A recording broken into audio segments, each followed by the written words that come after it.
तारीख गवाह है कि जब भी पाकिस्तान ने तरक्की की राह पर गामजन होने की कोशिश की है, जब भी कोई डेवलपमेंटल प्रोजेक्ट आया है, जब भी कामयाबी की तरफ पाकिस्तान बढ़ा है, तो कुछ इंतशारी टोले, कुछ ग्रुप्स, कुछ प्रॉक्सी सरहद के उस पार, सरहद के इस पार और अनफॉर्चुनेटली हमारे दरमियान मौजूद एक्टिव हो जाते हैं, जो कि इंस्टेबिलिटी के लिए कोशिश पैदा करते हैं, इंस्टेबिलिटी के लिए इक़दामात करने लगते हैं, प्रोपेगेंडा करते हैं। अब नाज़रीन, ऐसा ही एक प्रोपेगेंडा अनफॉर्चुनेटली पाकिस्तान ही की एक सियासी जमात की जानिब से किया जा रहा है, साबिक़ वज़ीर की जानिब से किया जा रहा है, पाकिस्तान तहरीक इंसाफ के शहबाज गिल की जानिब से, जो कि फ़ौज से मुतल्लिक़ एक बयानिए को हवा देने की और एक बयानिए को नॉर्मलाइज़ करने की कोशिश कर रहे हैं। लेकिन हकीकत तो ये है कि फ़ौज में जो वो राय अपनी दे रहे हैं, इसका हकीकत से कोई ताल्लुक ही नहीं है, दूर दूर तक हकीकत से इसका कोई ताल्लुक नहीं है कि फ़ौज में कोई दो राय पाई जाती है।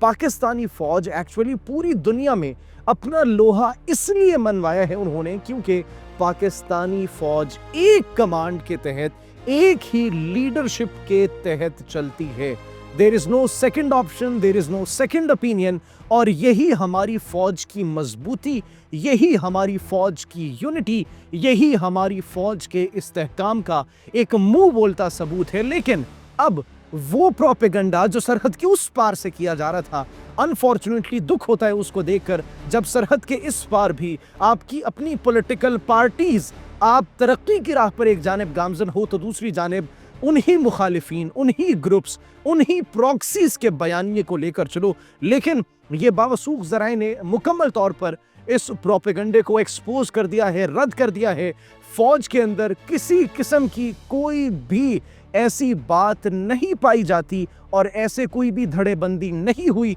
ना कोई इंतशार है, ना कोई किसी दो ग्रुप्स में जो है वो तकसीम हो चुकी है। ये सिर्फ और सिर्फ झूठ पर मबनी है, ये सिर्फ और सिर्फ प्रोपेगेंडा है जो कि इनस्टेबिलिटी चाहते हैं, पाकिस्तान की तरक्की की राह में रुकावट बनना चाहते हैं, पाकिस्तान को कामयाबी की तरफ बढ़ता हुआ नहीं देखना चाहते। भारत की जानिब से ये प्रोपेगेंडा किया जा रहा था, भारत के रॉ के अकाउंट्स एक्टिव थे,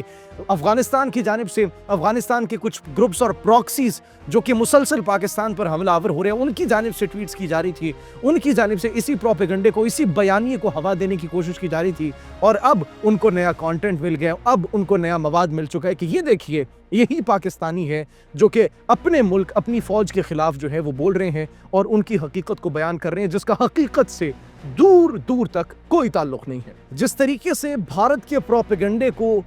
शिकस्त दी गई थी मार्का हक में, मई की जंग में, उसी तरीके से अब इस प्रोपेगेंडे को भी शिकस्त दे दी गई है। और न सिर्फ पाकिस्तान ने फ़िज़ाओं में अपनी कामयाबी का ऐलान किया था, न सिर्फ पूरी दुनिया ने देखा कि फ़िज़ा में पाकिस्तानी परचम कैसे लहराया, न सिर्फ पूरी दुनिया ने देखा कि ज़मीनी जंग में भी पाकिस्तान ने किस तरीके से बरतरी हासिल की, बल्कि सोशल मीडिया की झूठ और प्रोपेगेंडे की एक जो जंग थी, उसमें भी पाकिस्तान ने किस तरीके से भारत को एक्सपोज किया,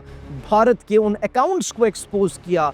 भारत की फेक न्यूज़ को एक्सपोज किया। और अब उसी तरीके से इस झूठे बयानिए को भी, इस प्रोपेगेंडे को भी एक्सपोज कर दिया गया है। ये सिर्फ चंद डॉलर्स की खातिर और चंद रुपयों की खातिर, चंद व्यूज़ की खातिर एक मुनज़्ज़म मनसूबाबंदी के तहत ये प्रोपेगेंडा फैलाने की कोशिश कर रहे हैं। लेकिन सलाम है पाकिस्तान की नौजवान नस्ल को, जिन्होंने वक्त से पहले ही इस प्रोपेगेंडे को फैलने से पहले ही एक्सपोज कर दिया है और हक़ाइक़ अवाम तक पहुंचा दिए हैं।